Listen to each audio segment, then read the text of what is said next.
Damos então início a mais uma sessão de Vidas Prisionáveis, hoje com o Dr. Francisco Leal Paiva, e vamos recuar aos tempos da sua juventude. Vou só abrir aqui um pequeno parênteses. O Dr. Francisco, embora não pareça, tem 80 anos. Ainda não. Ainda não, está quase. É um jovem, como vão poder ouvir. Estudou medicina na Universidade de Coimbra e aquilo de que nos vai falar hoje aqui é sobre a crise estudantil de 1962, que viveu de forma particularmente ativa, também com o Dr. Augusto Rocha, que pelas razões que conhecemos não está. Dr. Francisco Leal Paiva, ser estudante universitário no início dos anos 60 já era uma situação quase de exceção, porque a maior parte dos jovens portugueses não chegavam nem de perto nem de longe à universidade. Portanto, logo aí estamos a falar de uma realidade muito diferente da que conhecem estes jovens que estão hoje aqui connosco. É verdade. Se me permitir, eu queria fazer duas notas prévias. Faz favor. A primeira é que, de facto, do coração lamento a ausência do José Augusto Rocha. Porque, de facto, é uma personalidade vibrante, como sempre foi, já no nosso tempo era assim, super entusiasta e, de facto, ele faz falta nesta conversa, muitíssima falta. A segunda nota é de que eu olhei para a assistência e está na assistência um nosso companheiro da direção da época, que é o David Rebelo, que, por coincidência, é meu colega de profissão e de especialidade e que fomos membros da direção da Associação Académica de Coimbra em 61, 62.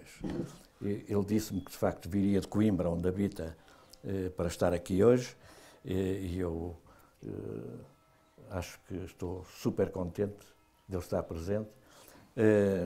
Bom, como perguntou, de facto, era muito diferente. Para ser estudante universitário, tinha que se vir de uma família que tivesse, que não era preciso ser rica, a minha família não era rica, era uma família modesta, mas de qualquer maneira tinha a capacidade para pagar os meus estudos. De tal maneira que na época em Coimbra havia um total de, não chegava a 6.000 estudantes, enquanto que hoje creio que são 30.000 em Coimbra. Portanto, isso já dá uma dimensão, claro, da diferença, não é? Exatamente. Desses tempos para agora. O Soutor, como muitos jovens em Coimbra, foi viver para uma república, os Galifões. Exatamente. Com grandes tradições. Exatamente. O que era exatamente, enfim, hoje ainda existem, mas naquela altura as repúblicas eram verdadeiras escolas de tudo, da vida, não é? Da política também, da boémia, naturalmente. Claro. Mas foi a sua casa durante 4 anos? Não todos. Tive 4 anos na República, os últimos 4 anos da minha vida em Coimbra. Como diz, de facto, ela ainda existe hoje, de resto, daqui a dias vai comemorar 70 anos de vida, a que se chama 7º milenário, e vai aproveitar para comemorar precisamente os 55 anos da crise académica de 62. E, portanto, a chama parece-me que continua. Era uma maneira bastante boa de se viver, se bem que significava uma pequena parte do universo estudantil. Claro. Seriam o máximo 20 repúblicas, daria uma média de 10, 200 estudantes, por aí. Mas, de facto, a vida dentro da República, como disse, até parece que viveu numa república, não é? Essa mescla de boémia, de autonomia, de independência, de debate, de facto, era uma experiência rica. E, de resto, a minha chegada à direção da Associação Académica de Coimbra deve-se a que o Conselho de Repúblicas tinha uma posição importante e foi ela que nesse ano propôs o meu nome, como no ano anterior tinha proposto outro e nos anos seguintes penso que teria sido mais ou menos a mesma coisa. Portanto, o Conselho de Repúblicas era uma entidade que tinha um peso democrático no meio da academia. E eleito para a Associação Académica de Coimbra, uma instituição com antigas e grandes tradições, o que é que nesse início dos anos 60, no que tem a ver com os jovens, o que é que estava verdadeiramente em causa? As vossas lutas, as vossas reivindicações deviam-se exatamente o quê? O que é que estava no país? O que é que sentiam os estudantes ou como é que se sentiam os estudantes de tal forma que encabeçaram movimentos que enfrentaram e afrontaram o regime de Salazar? Bom, aí eu vou... Vai à cábula. Eu vou utilizar a minha cábula que preparei porque vão escapar menos coisas sendo assim. E para perceber, na minha perspectiva, perceber o que se passou no ano de 61, 62, eu entendo que o ambiente se enquadrava num clima sociopolítico internacional de contestação. Enquanto que em Portugal se vivia com a ausência das liberdades essenciais, com o espectro permanente da PIDE organizando perseguições, com mobilizações militares arbitrárias, internamentos na colónia penal de Penamacor, prisões e, nessa altura, o início da Guerra Colonial. Mas várias coisas no mundo também, em linguagem coimbrã, como o Zeca Afonso disse, animavam a malta, não é? Portanto, os ecos do que acontecia do que lá acontecia fora, no mundo. Apesar da censura, mas tinha, chegava, sabia-se. não é? Sabia-se. O Fidel de Castro entrou com as tropas em Havana em 59, depois houve, 2 anos depois, a invasão da Baía dos Porcos, a independência da Argélia deu-se nesse ano, em julho de 62, mantinha-se a Guerra do Vietnã, muito contestada desde 59 a 75, nesse ano até houve o Concílio Vaticano II, e até nasceram os Beatles nesse ano. Em 62 nasceram os Beatles. No que nos diz respeito a Portugal, o facto mais saliente foi a campanha do Humberto Delgado em 58, que criou de facto um entusiasmo persistente, e isto foi alimentado por outros acontecimentos, que são vários. Houve uma fuga espetacular do Forte Peniche do Álvaro Cunhal e de outros 8 destacados dirigentes comunistas, isto em janeiro de 60. Um ano depois dá-se o assalto ao Paquete de Santa Maria, chefiado pelo Henrique Galvão. Alguns dias depois inicia-se a guerra em Angola, portanto, fevereiro de 61. Em abril de 61 houve uma tentativa, não se sabe muito bem se foi palaciana ou não, de um golpe de Estado do Ministro da Defesa, o General Botelho Muniz. E depois, no fim de ano, portanto, de 61 para 62, o assalto ao quartel de Beja, não é? Exatamente. Portanto, o movimento e o Havia muitas coisas. Era de que, apesar das circunstâncias do regime, da ditadura pesadíssima, da censura, das prisões, da falta de liberdades, vocês, jovens neste caso, sentiam que havia algumas coisas que estavam a mexer e que aos jovens também cabia um papel. Até claro. Porque sentiam na pele, claro. como vais explicar, as consequências do regime. Sentiam como, Soutor? Como é que sentiam, como é que um jovem sentia naquela altura a circunstância de viver numa ditadura? Por algumas das coisas que eu deixei entrever, como seja aquela perseguição permanente de ser escutado, portanto, as liberdades essenciais eram banidas, havia as tais mobilizações arbitrárias, as prisões, por não ser do regime, os assassínios. Houve, em plena rua de Lisboa, a PIDE assassinou um escultor comunista, o José Dias Coelho. Portanto, havia várias coisas. No que nos diz respeito a Coimbra, eu venho um bocado atrás, portanto, nós estamos em 61, e o que é que nós víamos no panorama de Coimbra? O Salgado Zenha tinha sido presidente da Associação Académica em 1944,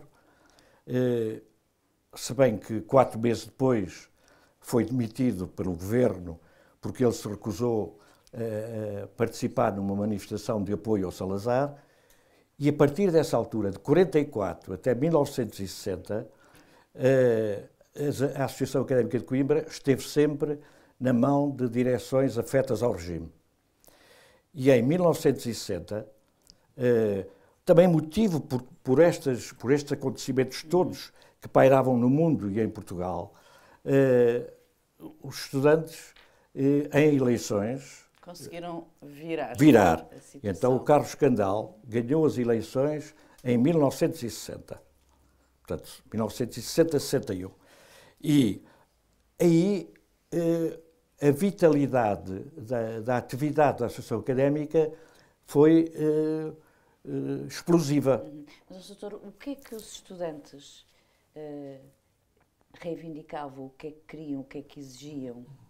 Queriam viver, queriam autonomia associativa e queriam fazer aquilo que achavam que devia pertencer, de facto, a uma classe que era até aí corporativa, fundamentalmente corporativa, e havia um espírito que pairava no ar de sindicalismo estudantil. Mas pode dar-nos exemplos do que queriam fazer e não podiam? Porque hoje, enfim... Podem fazer tudo. Não sei, se calhar, não sei. Podendo fazer muitas coisas, não sei se fazem, não sei, não conheço a realidade. Mas nessa altura, o que é que tipo de coisas queria uma associação como a Académica de Coimbra fazer? Queríamos tudo, queríamos fazer teatro, queríamos fazer cinema em liberdade, queríamos conviver. A esse propósito, o conviver entre nós, entre rapazes, era comum. Mas com as raparigas não era comum. Não era comum. E houve, de facto, na direção do Candal, na direção precedente, houve aquilo a que eu chamo...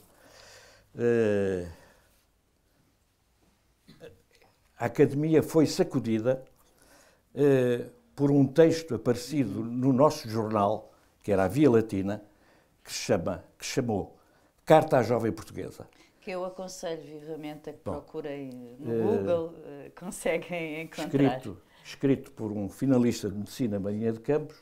Portanto, escrito por um homem. Por um homem, finalista de Medicina. O texto foi interpretado como um convite ao deboche. Portanto, a direita acusou o texto de ser um convite ao deboche.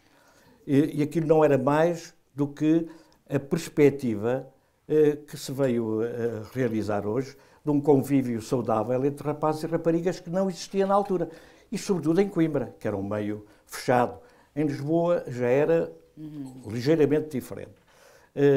Mas, de facto, este texto, que não tem sido suficientemente valorizado, creio eu, e fez bem em suscitar esse convite à leitura, mas é preciso, de facto, fazer o esforço de se colocar na época. Sim, claro. Não é colocar-se hoje, não é colocar-se na época.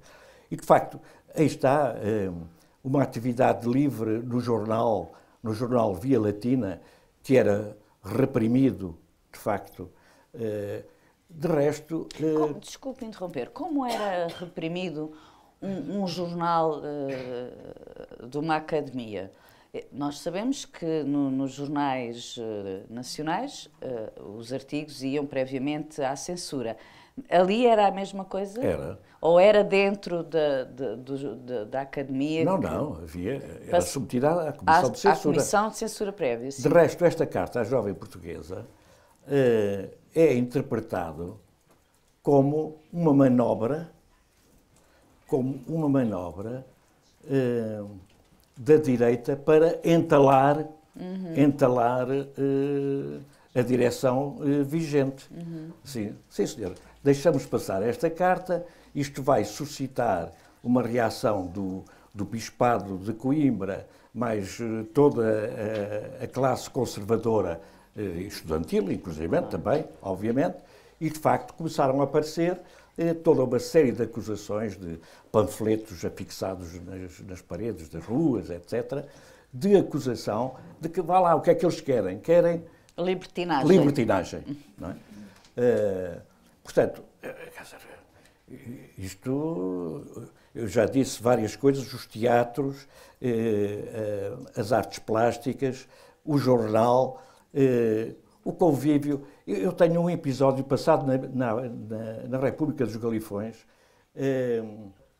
estávamos com janelas abertas e foi a seguir ao jantar, estávamos na conversa e a certa altura aparecem dois estudantes. Um, o Zeca Afonso, e outro, eu acho que ele ainda é vivo, mas não, é um amigo. E começámos na conversa sobre o momento político. Não é? E estivemos ali, obviamente, também fomos bebendo uma cerveja. Um copo. Não, na altura não se bebia cerveja. Era o quê? Não, a cerveja ainda não era tinha vinho. Ainda não tinha sido promovida. Iam ainda tomando não tinha um havido copo. as campanhas das cervejeiras. Era mais vinho. Garrafão. Não é?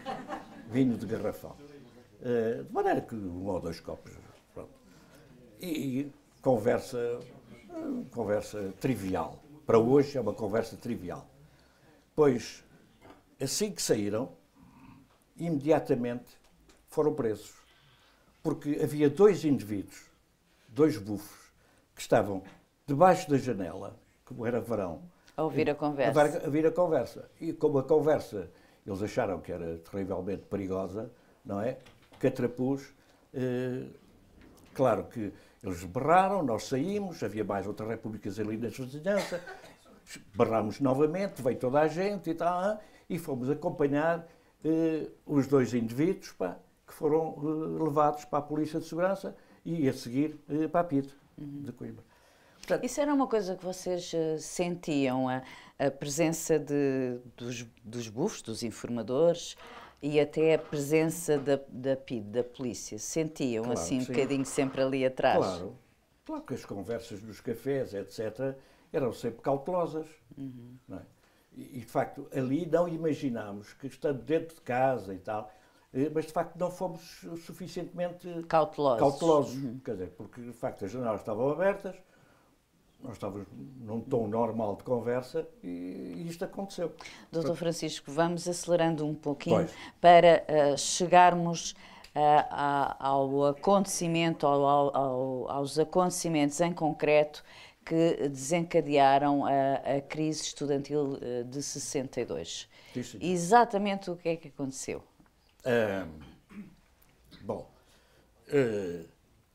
Portanto, nós fomos eleitos na direção de 61 e logo a seguir, o presidente eleito, que também é uma personalidade conhecida atualmente, que foi o Zé Lopes de Almeida,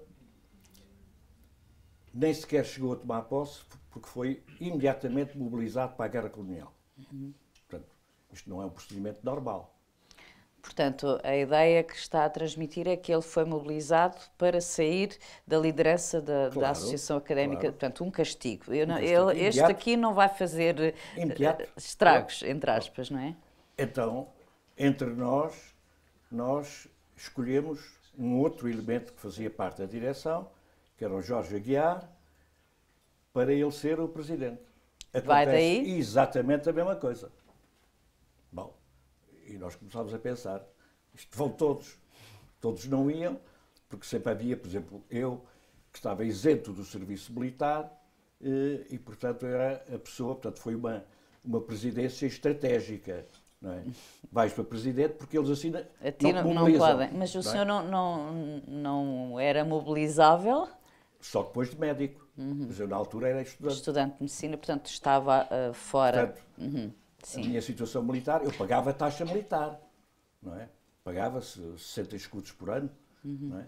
Portanto, eu tinha uma caderneta e todos os anos ia pagar 60 escudos, pelo facto de estar isento. É claro que... Portanto, o senhor assume a presidência da Associação Académica... Neste momento de aflição. Sim, mas em todo caso, assume a presidência, tem legitimidade para isso. Sim, claro. E o que é que vai fazer que provoca tanta preocupação no regime? Não sou eu, nem é a direção que faz isto, é o movimento em si. Sim, mas encabeçado pela direção, não é? Há uma série de acontecimentos. E eu agora aqui vou-me socorrer deste documento precioso do José Augusto Rocha, que ele escreveu aqui há meia dúzia de anos e que é o sumário da crise. Eu vou ser muito sintético, não vou ler tudo, porque senão... Sim. Só para dar uma ideia. Pois, isto começa logo em outubro, nesse ano, em Coimbra. De facto, há muito folclore académico e tal, há uns cortejos de cada faculdade, que se chamam as latadas e tal. E logo aí, logo em outubro, um dos estudantes que estava implicado, esses cortejos o que é que traziam? Traziam, de facto, latadas, porquê? Porque os caloiros arrastavam umas latas e faziam barulho e tal. Mas isso não era o mais importante. O importante é que levavam uns cartazes. E esses cartazes eram de crítica universitária, mas de crítica nacional também. E eram esses que, de facto, chamavam a atenção e que não faziam prazer à situação. E então, um desses estudantes é preso, nessa altura. Por isso, por estar implicado na organização, se calhar foi o autor de alguns dos cartazes ou coisa no género. Pronto, e começa o tal folclore.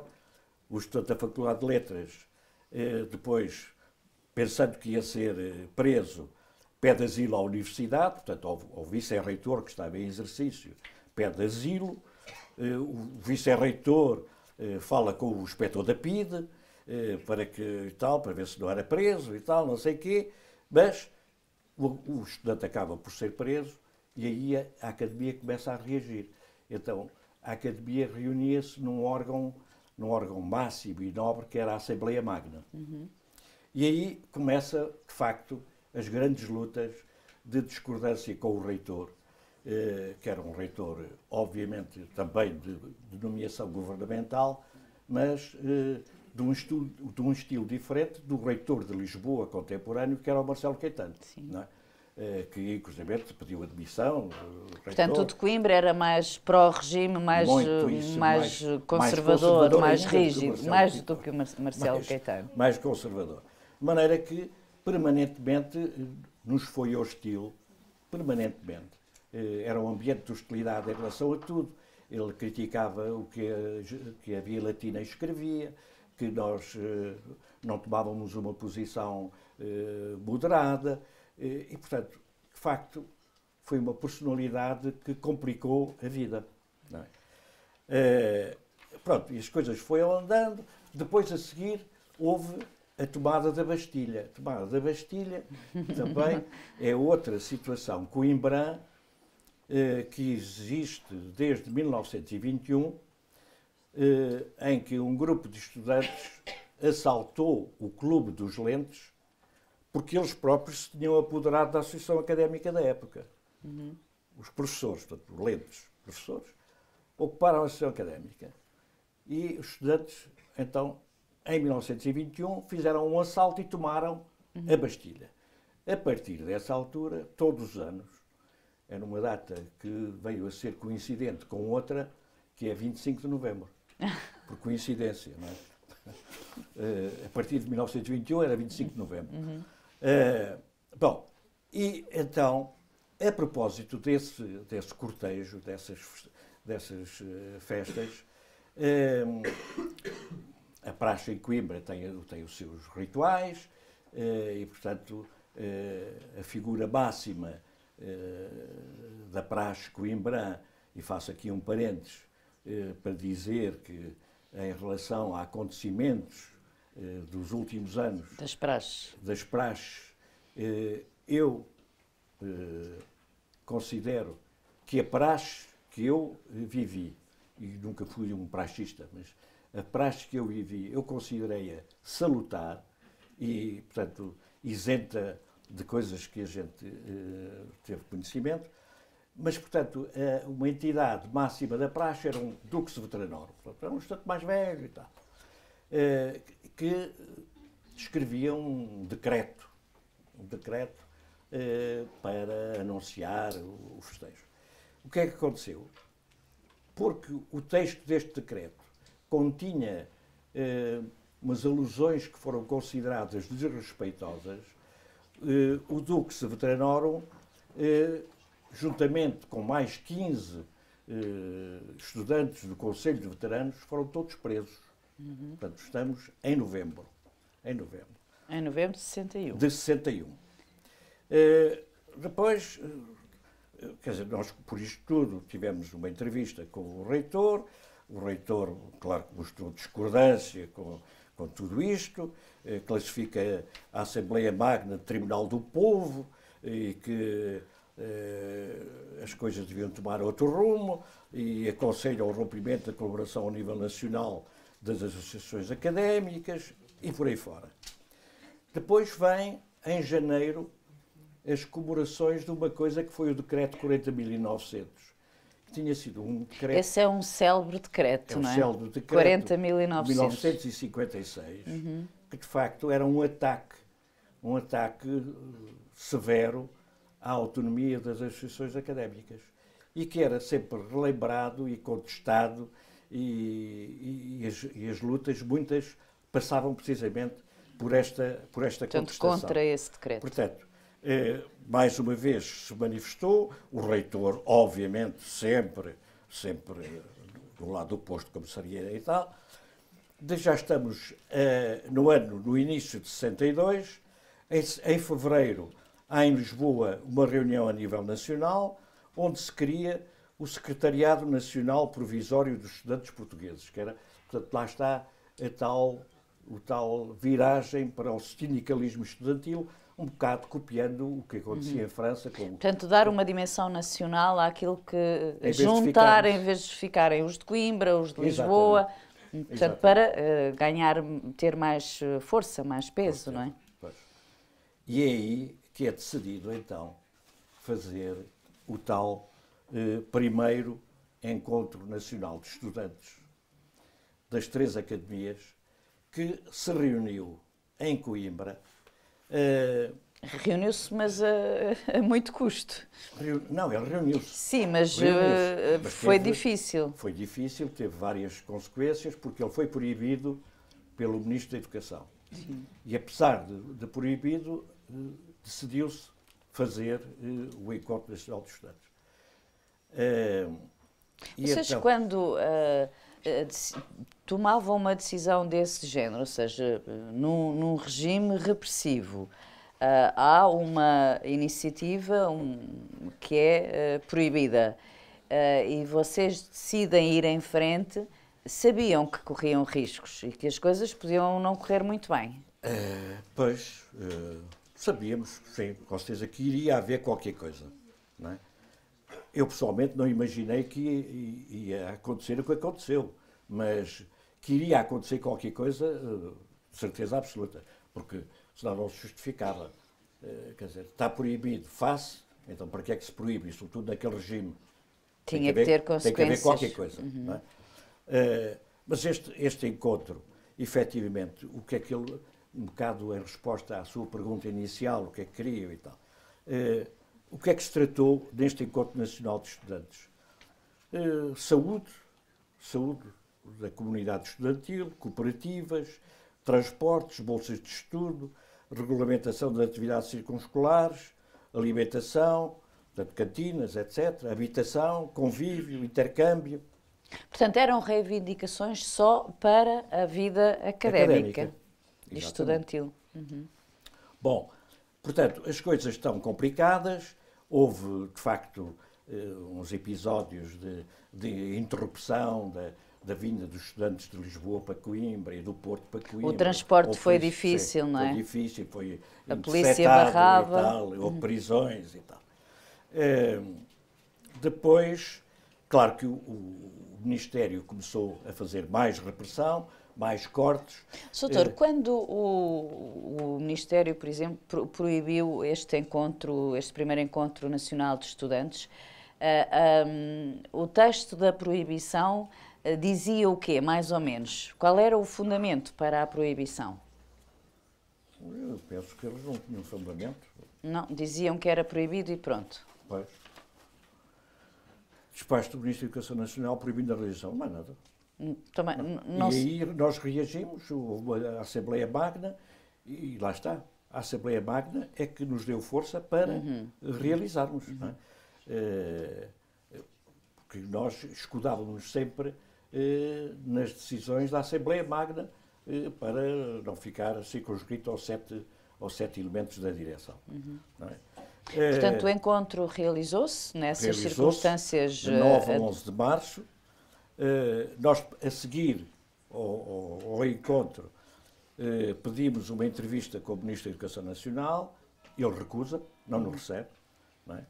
Corta os subsídios, e então, passados uns dias, por coincidência, dá-se a inauguração da nova biblioteca da Universidade de Coimbra, e a Assembleia Magna decide fazer uma manifestação nesse ato em que estava o Ministro da Educação Nacional, não estava o Presidente da República, mas porque houve outras situações em que isso aconteceu e tal. Mais tarde. E, portanto, foi uma manifestação de rua em frente à biblioteca, onde estava a decorrer esse ato da inauguração. Logo a seguir, portanto, estamos a 13 de março, a 24 de março, então dá-se o Dia do Estudante em Coimbra, em Lisboa, perdão, com os tais episódios da demissão do Marcelo Caetano, porque a polícia invade as instalações universitárias e ele sente-se, de facto, desautorizado na sua função reitoral. Sim, porque nesses dias aqui em Lisboa estavam a passar-se muitas coisas também, não é? Houve muitas prisões de estudantes. Eu penso que num dia só foram 1.500 estudantes por aí, não é? Pois. Na cantina da cidade universitária. Portanto, as coisas em Lisboa estavam também a fervilhar. O que podemos ver agora que inquietava muito o regime, não é? Com os estudantes em Lisboa a manifestar-se e a tomarem posições de grande força, de grande unidade ou de grande união. E em Coimbra também, portanto, eram focos de oposição que necessariamente tinham que ser reprimidos. E foi isso que aconteceu, não é, Soutor? Pois. Precisamente, no seguimento desses acontecimentos em Lisboa, a 24 de março, em Coimbra, perante isso, a Assembleia Magna decreta luto académico e ausência às aulas. O luto académico era exatamente o quê, Soutor? Bom, quer dizer, visualmente era o encerramento da nossa batina, portanto, porque havia quem encerrasse e quem não encerrasse, não é? Portanto, quem aderia ao luto fechava a batina, quem não aderia não fechava. A Associação Académica também tomou um outro aspecto e o mais importante era a ausência às aulas. Portanto, o luto académico, no fundo, era uma greve. Sim, Vocês não chamavam greve, mas era uma greve. Era uma palavra maldita. Claro, mas não iam às aulas. Claro, exatamente. Soutor, deixe-me só aqui perguntar. Havia muitos estudantes que perante esses movimentos de contestação, que optavam por não fechar a batina? Havia? Havia. Não eram os 6.000 estudantes que fechavam a batina. Não, de resto havia movimentos organizados de direita, de apoio ao regime, sim. O movimento Jovem Portugal, por exemplo. Não, havia e havia confronto entre vocês? Chegou a haver um confronto no pátio da universidade, precisamente, em que uma facção fez uma manifestação de oposição ao reitor e, ao mesmo tempo, havia um grupo que fez uma manifestação de apoio ao reitor. Portanto, eram quentes as coisas nesses dias, sim? Sim, porque vocês eram colegas, não é? Conheciam-se uns aos outros, não é? Já agora, até posso citar, na minha República, eu penso que não tive conhecimento em mais nenhuma outra. Nós chegámos a tomar uma atitude extrema de expulsar da República 3 estudantes que tinham entrado e nós não sabíamos propriamente. Achavam que eram infiltrados. E tal, e depois pelas atitudes tomadas nestes tempos, nós, quer dizer, em reunião de República, eles estavam em minoria, porque só eram 3, efetivamente decidimos, eles abandonaram a República.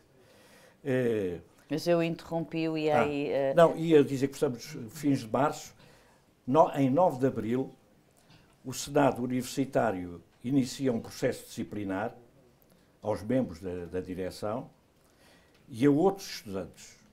E, ao mesmo tempo, é instaurado um processo-crime por não acatamento da proibição do encontro. Portanto, isso traduzindo-se, doutor, as coisas começam a doer para os estudantes. E vai doer a seguir muito mais, porque a 7 de maio, portanto, a direção da Associação Académica é suspensa, é nomeada uma comissão administrativa em que a Assembleia Magna decide que esta comissão administrativa, que era presidida por um finalista de medicina, que não deve tomar posse. Portanto, essa comissão administrativa. E, ao mesmo tempo, o que é que acontece? As 38 secções da Associação Académica suspendem as suas atividades, incluindo uma que tinha uma visibilidade muito importante, que era o futebol. Da Académica. Da Académica, que disputa a Primeira Liga e, portanto, suspender isto e tal, se bem que eles logo a seguir nomearam um coronel para dirigir o futebol. E depois os outros organismos, o TEU, que é teatro, CITAC Teatro, a Tuna. E depois, o mais incrível de tudo é que a queima das fitas, que devia começar daí a 4 dias, não é realizada. Não é realizada porque os primeiros interessados, que quem festeja a queima das fitas, que são os quintanistas, portanto, um ano antes do fim do curso, decidiram não fazer queima das fitas. A 4 dias, eu com um bocadinho de autoridade para interpretar isto, é que eu no ano anterior tinha sido presidente eleito da Comissão Central da Queima das Fitas. E sei o que é que aquilo representa. Doutora, era mais ou menos como agora, 4 dias antes do Carnaval, se proibir, para Coimbra, não é? Para Coimbra, proibirem-se os festejos do Carnaval É que aquilo envolve contratos terríveis com orquestras estrangeiras, com os fornecimentos do baile de gala e do chá dançante e Portanto, até para o comércio local, para o turismo local. Houve uma explicação para o comércio local. Mas, de qualquer maneira, os contratos, eu não sei como é que isso foi resolvido.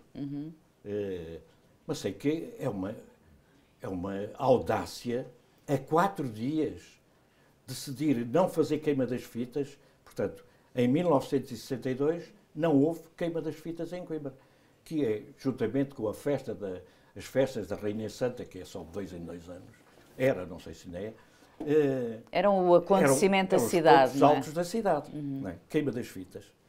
E, de facto, isto não é feito. Depois, portanto, isto em 7 de maio é suspenso, em 9 de maio o edifício da nossa associação foi barricado por centenas de estudantes, a polícia intima a direção, que já está sem funções, está suspensa, a comparecer no comando. Eu fui ao comando. Ao comando da polícia. Da Polícia, de Segurança Pública.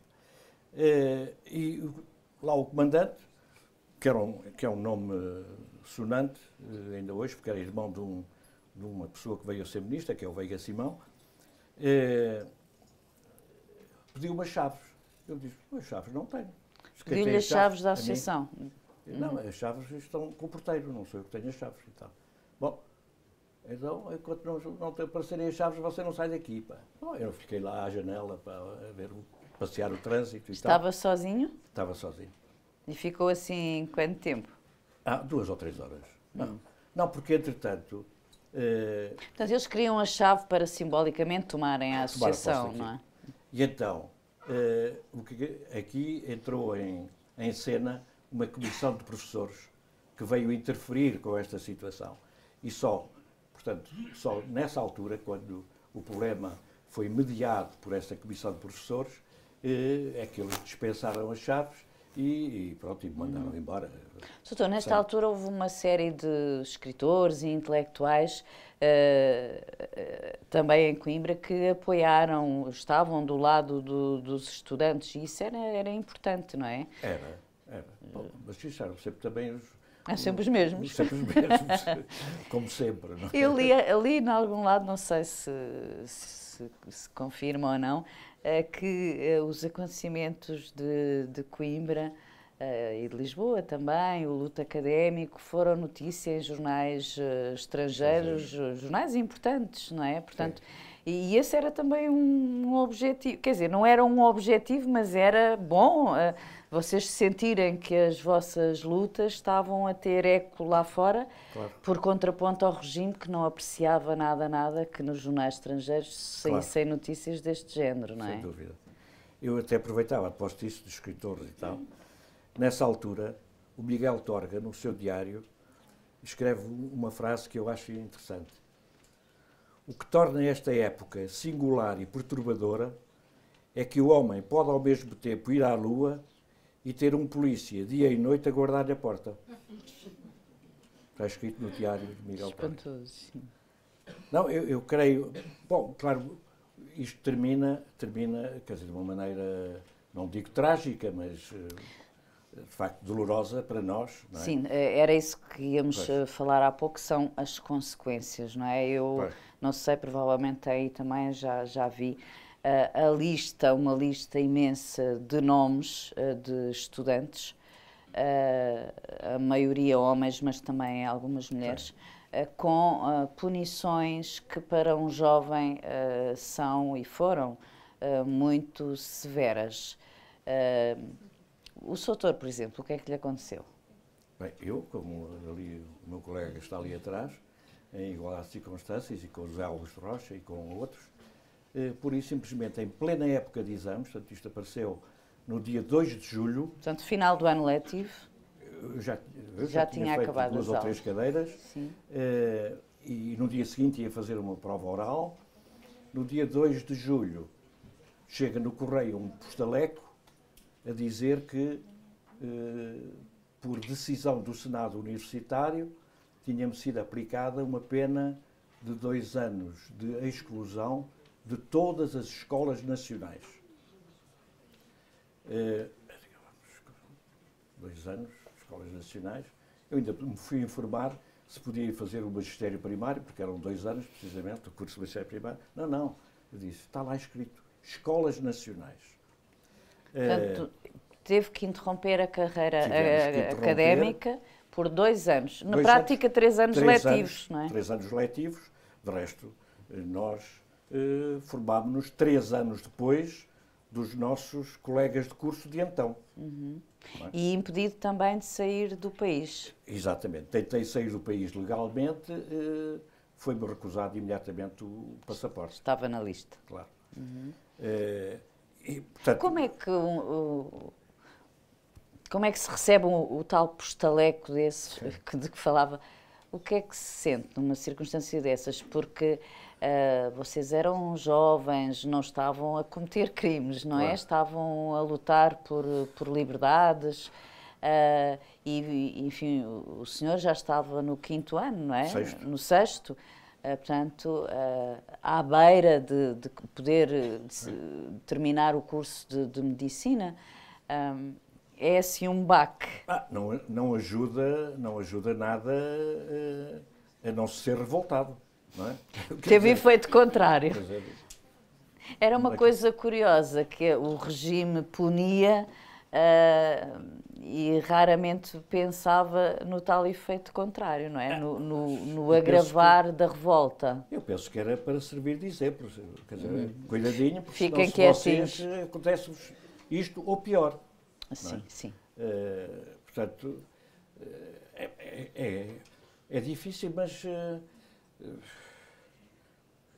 conseguimos todos, ninguém ficou para trás. Os que ficaram para trás, coitados, morreram, quer dizer, houve 2 colegas da direção que já morreram há muitos anos. Mas, portanto, o doutor, 2 anos depois, retomou o curso, terminou o curso. Depois retomei o 6º ano e o 7º, que na altura era obrigatório estar, e, portanto, só este ano é que vamos festejar os 50 anos de formatura. Só agora... Sim. E isso que aconteceu ao Soutor, e já referi mais nomes, mas era uma lista imensa. E enfim, os castigos não eram exatamente iguais. Para uns eram mais penalizadores. Os nossos foram os mais pesados. A suspensão de 2 anos. 2 anos de todas as escolas nacionais. Porque enquanto, por exemplo, em Lisboa não houve ninguém expulso de todas as escolas nacionais. Houve expulsos de Lisboa. Podiam ir para outro lado. No ano seguinte puderam se inscrever em Coimbra e houve líderes de Lisboa que apareceram depois inscritos em Coimbra. Deixe-me só fazer mais um parênteses. Nós falámos já aqui algumas vezes em Lisboa. Em Lisboa, nessa altura, um dos líderes estudantis mais conhecido era o Dr. Jorge Sampaio, que já ouviram falar, não é? Sim, talvez. Mas só para dar um paralelo, e já se falou aqui também, nesta geração que deu muitos frutos, não é? Muitos destes jovens que foram, cada um à sua maneira e à sua medida, que lutaram contra o regime, acabaram por ter algum ou muito protagonismo na vida pública e política portuguesa, e os que não são figuras conhecidas, enfim, fizeram os seus percursos. Mas vamos começando a terminar a nossa conversa, Dr. Francisco Paiva, porque eu penso que estes jovens querem fazer-lhe algumas perguntas. Gostava só que me falasse de uma outra questão muito importante e que também tocou a muitas pessoas na altura, sobretudo aos homens, que era, e que aconteceu com o Dr. Francisco Leal Paiva, a determinada altura, a hipótese de ir para a guerra colonial era muito real, era mais do que certa, não é? E isso também exigia que os jovens tomassem decisões, ou ir ou não ir. Nenhuma delas era boa. O que é que se passou com o Soutor? O que é que decidiu? Pois, licenciado, portanto, em janeiro de 67,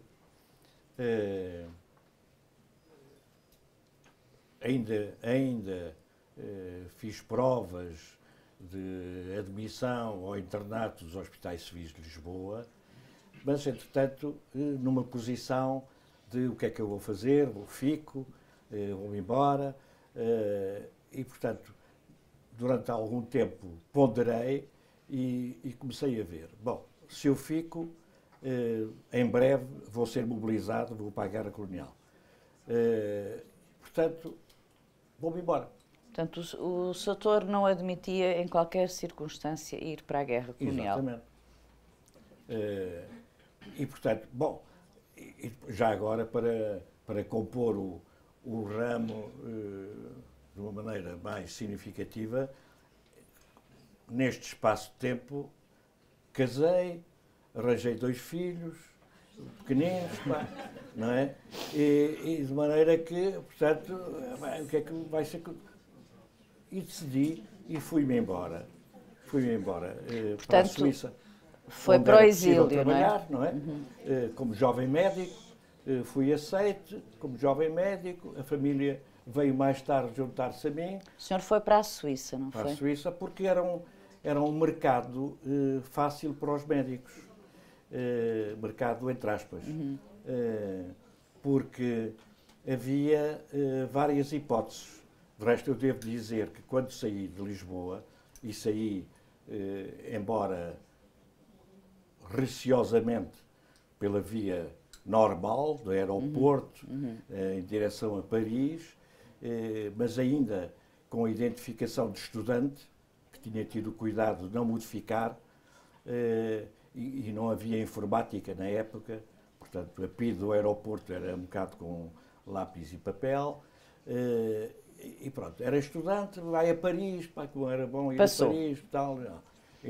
Pronto. Cheguei a Paris, fiz 2 pesquisas. Uma, Suécia, Embaixada da Suécia, expliquei a situação, abertura total, você pode ir, durante 6 meses tem salário, mas não trabalha num hospital, vai trabalhar a aprender sueco, pronto e tal, tudo bem. Depois fui à Embaixada da Argélia, porque estava muito na berra, e, claro, com certeza, tem logo lugar como médico. Eu tinha acabado de me formar, não sabia nada de medicina, não é?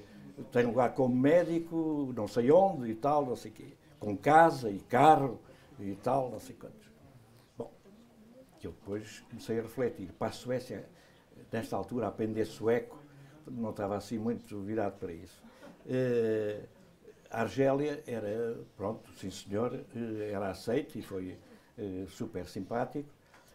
A Suíça era uma língua que na altura era a língua que nós dominávamos melhor, que era o francês. Havia já colegas meus que estavam já a trabalhar na Suíça e, portanto, que funcionaram como antenas. Portanto, o Soutor foi para a Suíça, esteve lá a trabalhar muitos anos, regressou a Portugal, penso, para Portugal em 76, não foi? Exatamente. Mas nesse período, desde que foi até 1975, não veio a Portugal. Nunca voltei a Portugal. A probabilidade de vir e depois não poder sair era muito grande, não é? Claro. Porque, no fundo, o Soutor foi, eu não sei se é muito correto usar a palavra desertor, mas não foi desertor, mas acabou, já não estando cá, por receber a carta a mobilizá-lo para ir para a guerra colonial. Portanto, teria ido. Não mobilizar, reinspecionar. 2 meses depois de eu ter saído, começaram a chegar convocatórias ao meu domicílio anterior, dizendo para me apresentar no quartel não sei onde para a reinspeção, que obviamente eu não devia estar muito mal fisicamente, porque ainda cá estou hoje, de maneira que era de certeza mobilizado, não é? E portanto não me interessava. Foi difícil decidir sair do país? Foi um período de reflexão. E a esse propósito há colegas meus que não se exilaram, que ficaram e que foram para a tropa e que me têm dito, não, foi muito mais difícil a tua atitude do que a minha. Porque eu recebi um papel a dizer aqui e tal, fui para Mafra e tal, depois fui para a guerra e tal, depois até houve umas piadas e tal, pronto, houve momentos menos agradáveis, mas foi uma atitude. Depois passaram-se os 2 anos em África e tal, e depois alguns até tiveram melhores experiências profissionais, porque se treinaram e tal, e regressaram. E, ao passo que nós, eu e outros,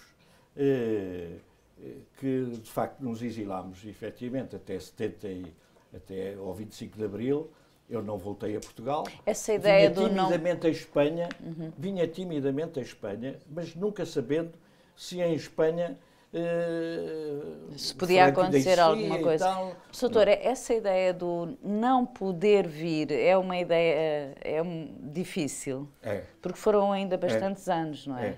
É muito difícil. Não poder vir ao seu país. É muito difícil.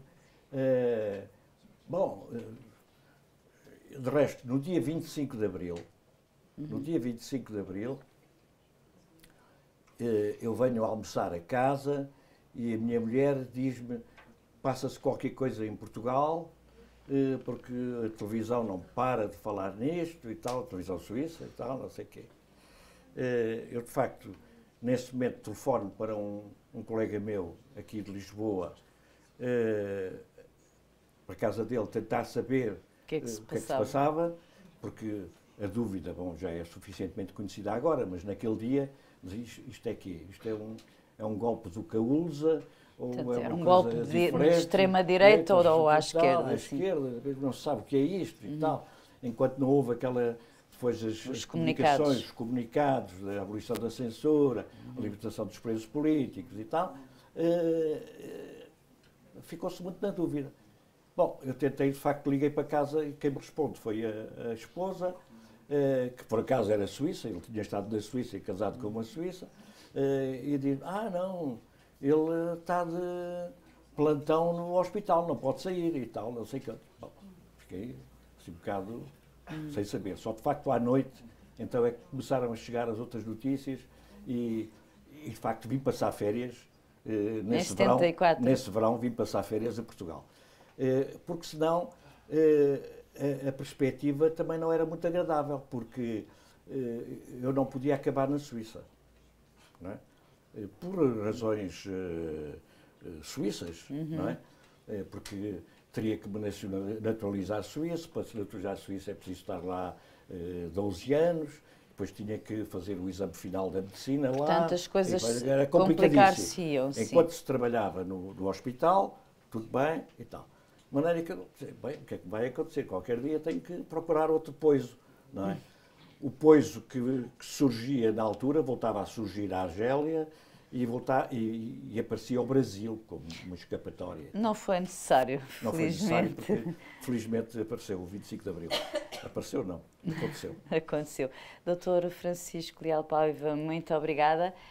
Agora sim, se alguns dos jovens ou dos menos jovens quiserem fazer perguntas ou dizer alguma coisa, não é necessariamente para fazer perguntas. O Dr. Francisco está à vossa inteira disposição.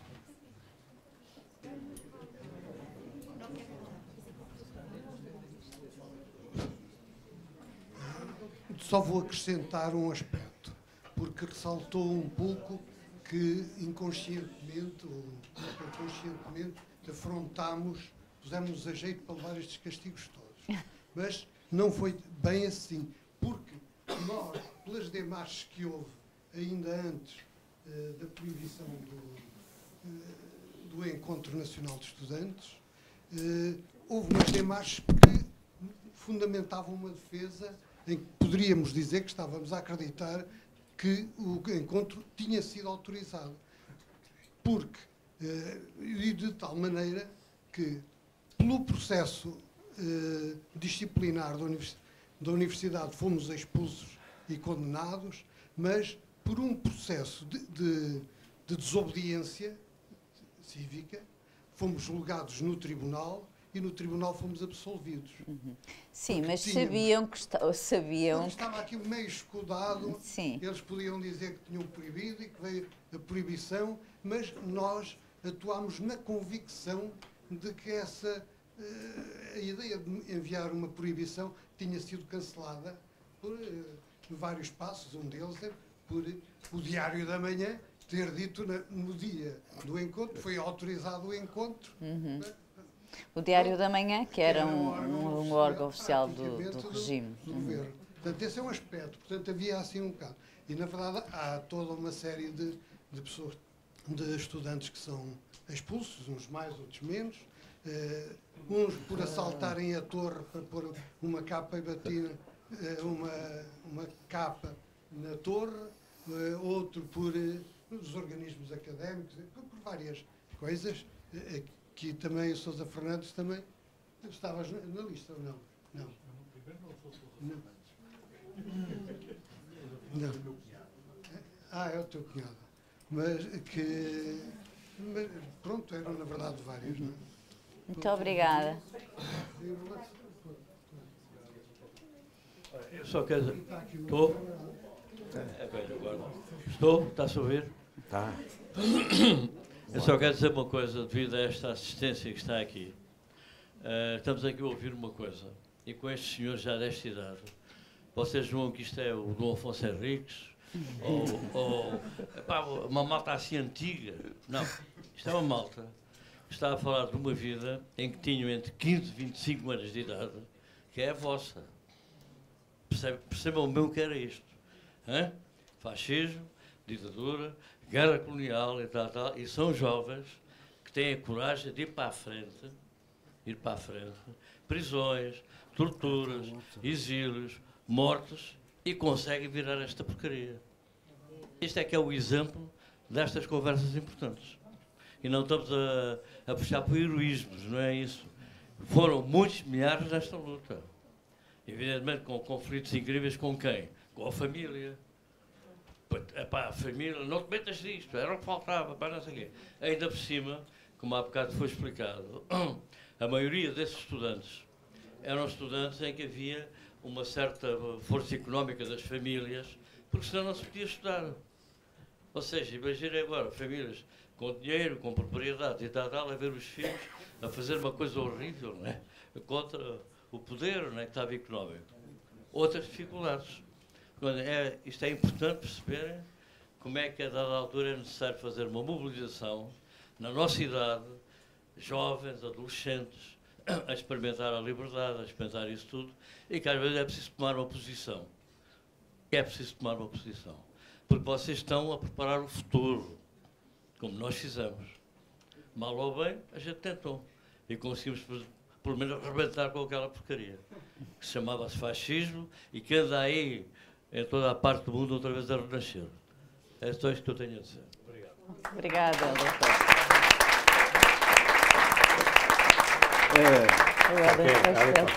O Hélder Costa foi preso na colónia penal de Penamacor, como militar, sim, soldado. Uhum. Não sabia. Boa tarde. Meu nome é Lucina Sobral. É a esposa do Dr. José Augusto Rocha. Como diz ali o meu amigo Francisco, sou casada com o José Augusto Rocha, que na altura era um dos elementos da direção de Coimbra. E nós tivemos conhecimento em Viseu, de facto, das Assembleias Magnas, por exemplo, que inicialmente eram muito pouco frequentes e que a partir de determinada altura, e o Paiva pode-me confirmar, tinham uma frequência absolutamente avassaladora. Sim. Portanto, e isso, de certo modo... Para cima de 1000 estudantes. Sim, o que era muito. E isso teve uma importância muito grande na mobilização que se deu em Coimbra e que, de facto, Coimbra foi, nessa altura e nesse ano, a universidade que mobilizou tanto Lisboa como o Porto. Portanto, o movimento foi muito mais forte nessa altura em Coimbra do que em Lisboa. Por exemplo, em Coimbra foram, só num dia, presos 160 e tal alunos e mandados para Caxias. Tiveram um mês em Caxias presos. Portanto, entre eles, elementos da direção de Coimbra. E, de facto, por exemplo, a punição era de tal maneira que o José Augusto Rocha, por exemplo, foi expulso, como o Paiva disse, de todas as escolas portuguesas. Foi, de facto, a única suspensão que houve de todas as escolas portuguesas. Depois, ele foi mobilizado, como o Paiva não foi porque era de medicina, mas os outros elementos foram mobilizados. Ele foi expulso, porque entretanto foi para a polícia militar ou não sei o quê, foi expulso porque não tinha, o seu perfil não se enquadrava de facto no perfil de servilismo que era necessário. Foi mobilizado para Moçambique, foi desmobilizado e foi mandado para a Guiné e foi na Guiné perseguido todo o tempo que lá esteve. Portanto, a vida cá, de facto, os médicos tinham um privilégio, porque os médicos estavam nos hospitais. As outras formações, como iam para o campo, nem sempre, muitas vezes, era fácil. E nós temos casos de muitos militares que foram expulsos, que foram perseguidos nas guerras coloniais, na guerra colonial. E, portanto, era para dizer que, de facto, houve um movimento dinamizador. Por exemplo, em Viseu, eu era estudante do liceu, eu tentei criar uma pró-associação do liceu, fui ameaçada de expulsão, e, portanto, tivemos que acabar. E depois criei um círculo de iniciação teatral de Viseu, dos estudantes de Viseu, que também foi imediatamente outra vez ameaçada, e que eu não fui, porque portanto, mas os meus colegas homens foram todos presos e mandados para Coimbra, onde estava, de facto, uma figura sinistra na altura, que era o Sacchetti, que tinha-se comprometido a acabar com o movimento estudantil. E, de facto, ele conseguiu, em parte, isso, porque ele depois, em Lisboa, deu, de facto, em Coimbra, deu uma grande machadada no movimento estudantil, e em Lisboa, posteriormente, para onde ele veio, também deu, nas crises depois. Tivemos as crises de 63, tivemos as crises de 68, etc. Mas o Sacchetti foi um elemento também. Portanto, a repressão não era só a reivindicação, especialmente a cultural, porque, de facto, toda a direita tem medo da cultura. A cultura é o grande pavor. Porquê? Porque dá aos jovens e às pessoas a capacidade para pensar por si próprios.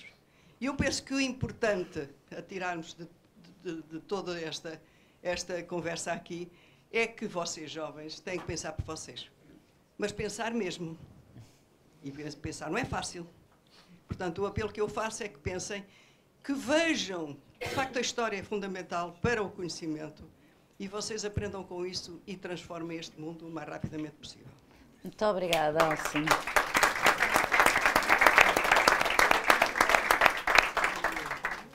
Não acredito que não há jovens a fazer uma perguntinha que seja. Vão deixar mal os ditos. Os que prometeram que não estão a fazer, que faziam perguntas. São tímidos. Está a funcionar, está a funcionar. Os jovens são muito tímidos. Só dois pequenos apontamentos. O primeiro é, provavelmente fui eu que não ouvi, mas não foi referido o autor da Carta à Jovem Portuguesa. Foi? Foi, claro. Então sim. peço desculpa, fui eu que não Até ouvi. referi que estava presente um amigo, que és tu. Pronto. Eu cá tinha as minhas razões para estar calado. Segunda observação. Marinha de Campos. Sim, senhor. Sim, Eu venho de deve estar Santarém. na gravação. Não me chegou cá. Faz favor, E faz como favor. fazia questão que Claro. fosse... Eu também. Eu sei. O segundo problema rápido. Eu venho de Santarém. E para não me meter aqui neste caos que vocês conhecem melhor que eu, que se chama Lisboa, apanhei um táxi, entrei no táxi e disse ao homem que queria ir para o Museu do Aljube. Era um homem de 60 e poucos anos. Com grande surpresa minha, ele disse, não sei onde é. Telefonou para a central. A central também não sabia onde era.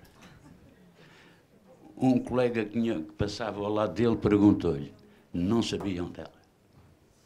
Telefonou para um irmão, não sabia onde era. Isto para vos dizer que quando eu desembarquei aqui, saído do táxi, eu vinha muito cabisbaixo. Porque eu sou do tempo em que andámos, enfim, a falar dos fascismos e a sofrer os fascismos e tudo isso que já foi aqui falado. Deixei de ficar cabisbaixo a partir do momento em que entrei aqui. Quer dizer, há aqui uma série de jovens que eles sabem onde é o Aljube. E isso fez-me esquecer os gajos do táxi.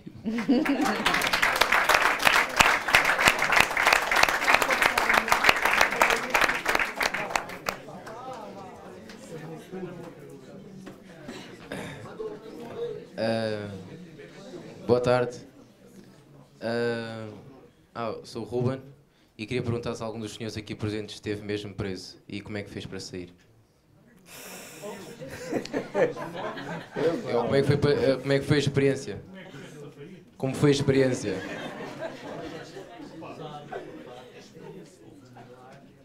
A experiência. Eu não estive preso. Está aqui, não sei, eu não conheço toda a gente naturalmente, Artur Pinto esteve preso.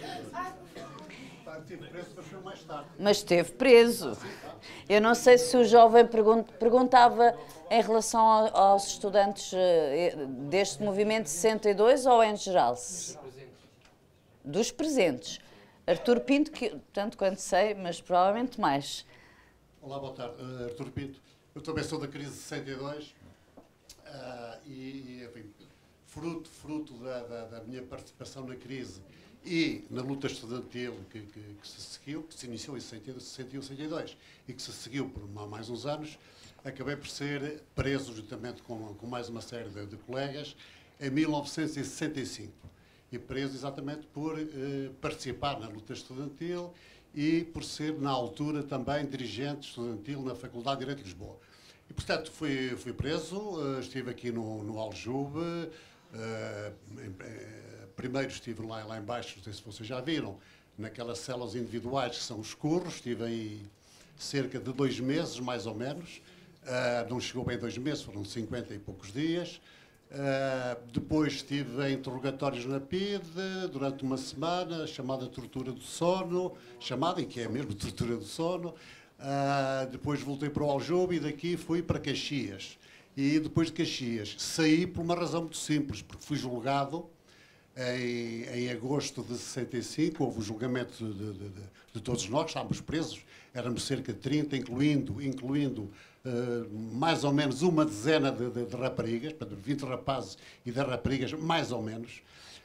Fomos julgados, alguns foram absolvidos, outros foram condenados e outros foram condenados, como o meu caso, com pena suspensa, isto é, fui condenado a 16 meses, mas com a pena suspensa e perda de direitos políticos por 5 anos, o que, como calcula na altura, era uma coisa que não fazia falta nenhuma, porque perder direitos políticos quando não há direitos políticos, quer dizer, não tem qualquer efeito prático, como é evidente. O que tem efeito prático é aquilo que se segue depois, e que de algum modo já foi aqui também referido, é que as pessoas ficam marcadas perante a sociedade.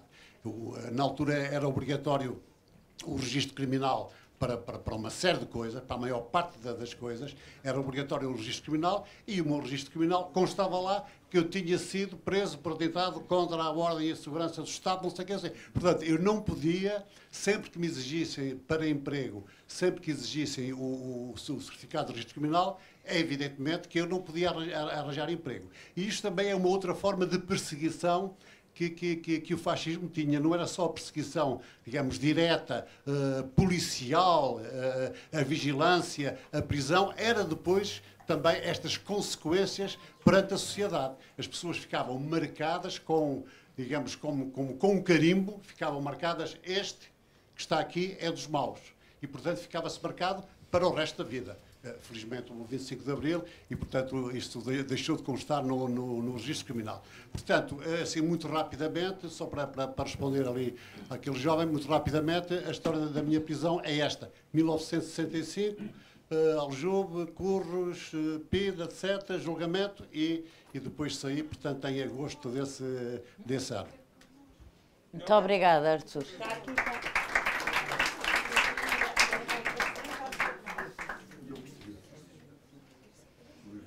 De gosto. Mas como o jovem fez uma pergunta, eu senti-me no dever de responder.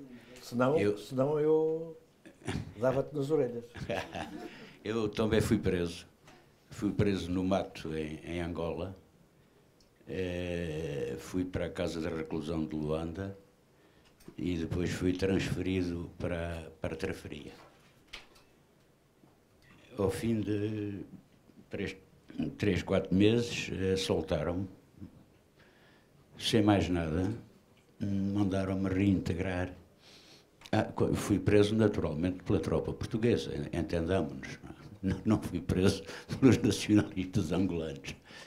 Enfim, e eu então decidi que, em termos de guerra colonial, do que ouvia dizer e do que tive a oportunidade de ver com os meus próprios olhos, como eles me queriam devolver à precedência, eu entendi por bem que já chegava de ser cúmplice, devido às circunstâncias em que eu estava colocado, e resolvi atravessar os Pirineus a pé, no mês de outubro.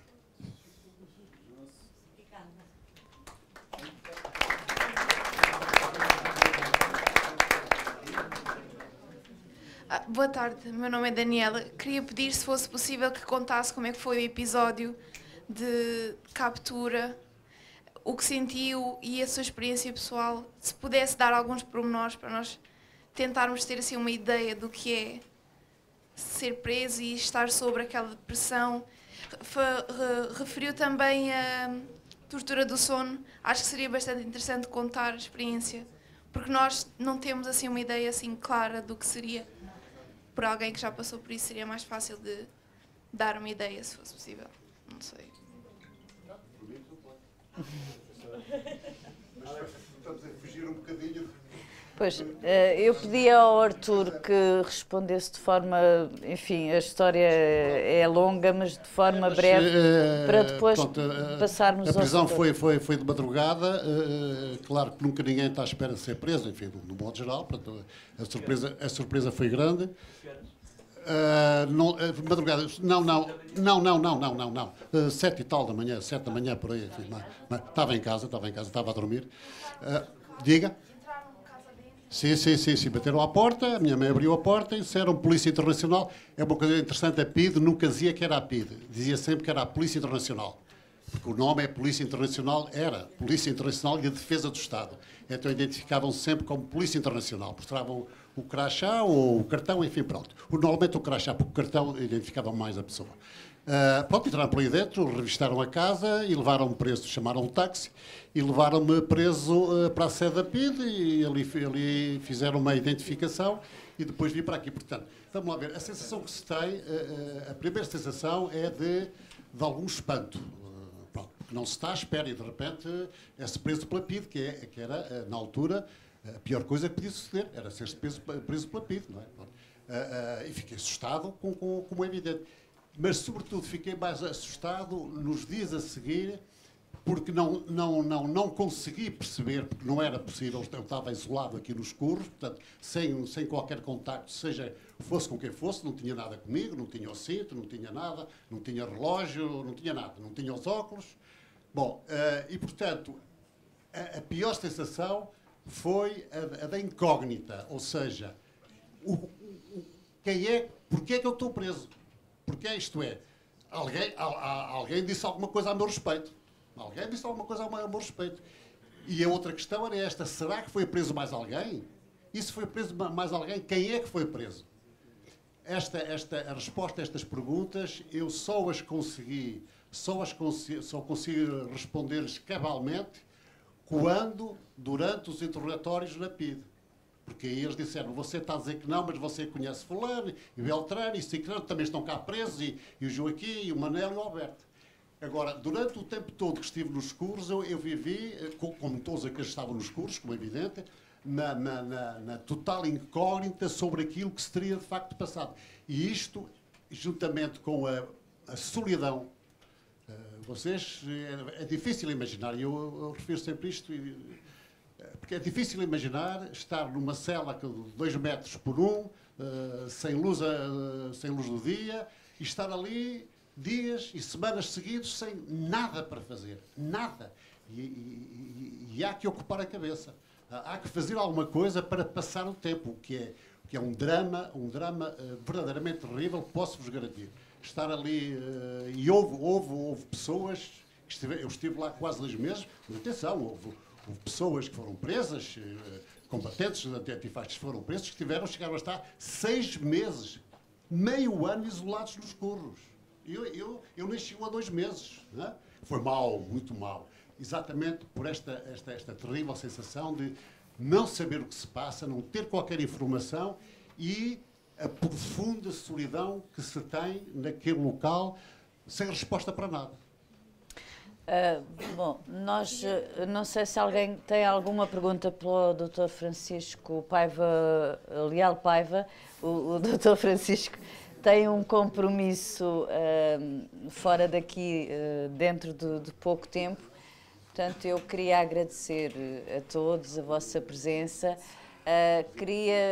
Normalmente não costumo fazer isto, mas pedir que tivessem particular atenção a tudo o que nos contou o Dr. Francisco, mas também às intervenções, por exemplo, de Hélder Costa, de Senhora Lucina, não é? Peço desculpa, não sei o apelido, e dos outros intervenientes também, que viveram esse momento e que são pessoas que, ninguém melhor do que elas pode dizer o que foi na época e, tendo em conta os tempos que vivemos, a importância que tem a luta por ideais e contra determinadas situações. Agradeço a todos. Eu sei que agora ainda há aí mais alguém que quer fazer 2 perguntas para o Dr. Francisco e depois libertávamos o Dr. Francisco. Eu queria fazer uma questão assim mais atual, tendo em conta o que me parece estar a ser agora o reemergir da extrema-direita, com Le Pen em França, o Trump nos Estados Unidos. Eu queria perguntar que palavras poderá ter, tendo experiência a lutar contra a extrema-direita, com o fascismo, como é que podemos melhorar a situação que me parece estar a emergir a situação parece estar a emergir de maneira trágica.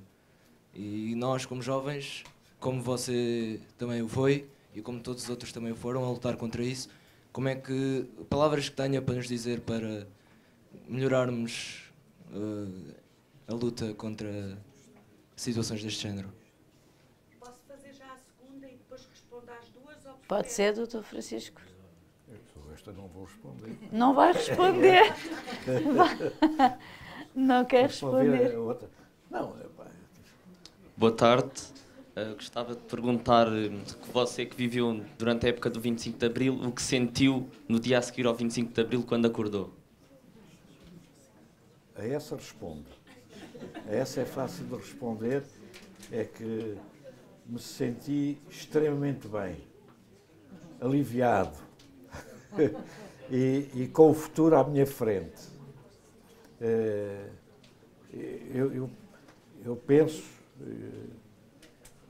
Eu penso que foi dos dias mais importantes da minha vida. E muito recentemente apelidei o Abril da minha alegria e da minha tristeza. Da tristeza porque eu penso que esta forma como o Dr. Francisco Leal Paiva se referiu agora ao 25 de Abril, ao Abril, e a circunstância, eu espero não estar a fazer uma interpretação abusiva, a circunstância de optar por não responder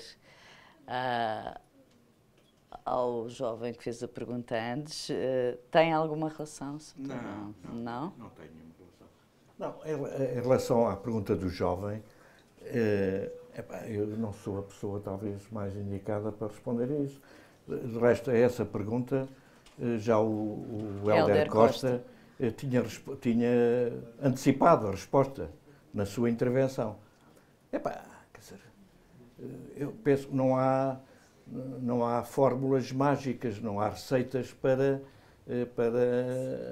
responder a isso. Quer dizer, cada um é que tem que procurar o seu caminho para, precisamente, já fez um diagnóstico que os tempos são maus, que são perigosos, que são arriscados. Cada um tem que pôr a sua cabecinha a funcionar e reagir perante este risco que está a acontecer e que nos está a envolver. Agora, eu pessoalmente, eu sou uma pessoa comum. A única coisa que fui uma testemunha presencial de um determinado momento histórico, mas eu não sou nada de especial, sou uma pessoa comum. Ainda por cima, nem sou historiador, nem sou politólogo, nem sou analista, nem sou comentador, nem não sei quê. Quer dizer, eu estou pouco habituado a estas lides, né? A minha vida tem sido outra. Agora, não desprezei, efetivamente, um sentimento de liberdade, no sentido mais amplo do termo, para gerir a minha vida. Quer dizer, sei fazer cedências abusivas, esquisitas e tal, mas continuo a dizer, sou um cidadão absolutamente comum, banalíssimo, mais nada. Eu só estou aqui porque, bem, para já, como disse logo no princípio, estou aqui um bocado amputado, não é? Da presença do outro companheiro. E, portanto, eu limitei-me a transcrever coisas que foram vividas numa época da minha juventude, sobretudo, vindo como na sequência da sua primeira pergunta, de um meio, o meu meio familiar não era um meio intelectual, nem de grandes elites, era uma família modesta, por um lado. Por outro lado, vinha de um meio provinciano, extremamente fechado, frio porque é na Guarda, clerical porque de facto era a predominância na cidade, e que ao ir para Coimbra, quer dizer, pronto, por iniciativa própria despertei para determinados sentimentos e pronto, e depois fui-me entretendo, fui cultivando esta noção de justiça humana, justiça social, e depois, pronto, depois fui cultivando isso. E não estou nada arrependido, quer dizer, apesar dos tais 3 anos de prejuízo e tal, se voltasse outra vez atrás, fazia exatamente na mesma. Pois foi doloroso e tal, mas foi diferente também. Também me enriqueci à custa disso. Não é? De maneira que, por isso é que eu digo, para responder àquele jovem, talvez haja pessoas mais indicadas na sala, não é?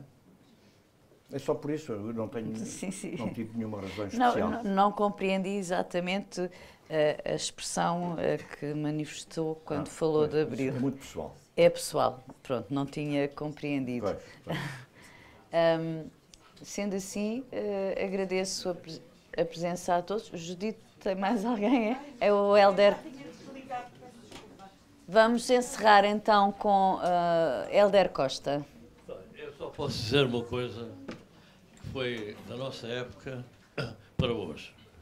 Na nossa época havia uma facilidade, digamos, que tínhamos um inimigo comum. Era o fascismo, era a ditadura, não havia liberdade de consciência, independentemente de várias opiniões políticas, ou fosse o que fosse, nós nem tínhamos ainda, na nossa idade, digamos, uma consciência política mesmo, não é? A consciência era a liberdade, queríamos ser independentes e tínhamos as relações difíceis muitas vezes com a família, enfim, isso tudo. Eu penso que, passando para os dias de hoje, o único conselho que eu posso dar é um conselho que vem da nossa geração, que é o seguinte: nós gostávamos muito uns dos outros. Isto quer dizer o quê? Quer dizer que nós tínhamos interesses comuns e éramos capazes de trabalhar muito em coletivo. em coletivo. Nós não defendíamos o individualismo, a competição selvagem que esta nova sociedade está a criar entre vocês todos. Como sabem, tenho emprego, não tenho emprego, sou isto, sou aquilo, pá, essas histórias todas. Nós, naquela altura, criámos uma coisa entre nós, que era realmente a grande unidade, a grande amizade. Passava pela questão de organizarmos grupos de música, organizarmos o teatro, organizarmos o cinema, a leitura, a literatura, tudo, e as questões amorosas, as questões da amizade, em grande desenvolvimento. Ora bom, tudo isso significava, na altura, uma luta contra uma ditadura.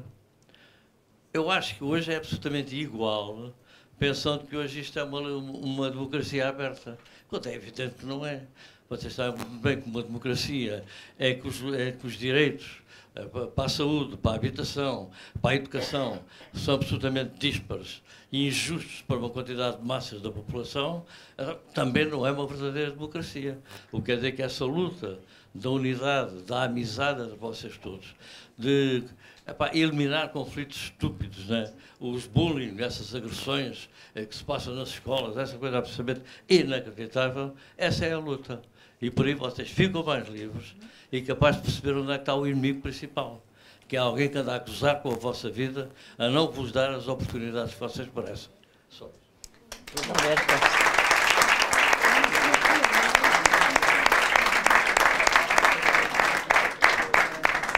Chegamos então ao fim. Dr. Francisco Leal Paiva, muito obrigada por ter dado este contributo e ter deixado aqui este valioso testemunho sobre esses tempos de movimento estudantil muito ativo, em particular a crise académica de 1962. Muito obrigada. Uma salva de palmas para o Dr. Francisco.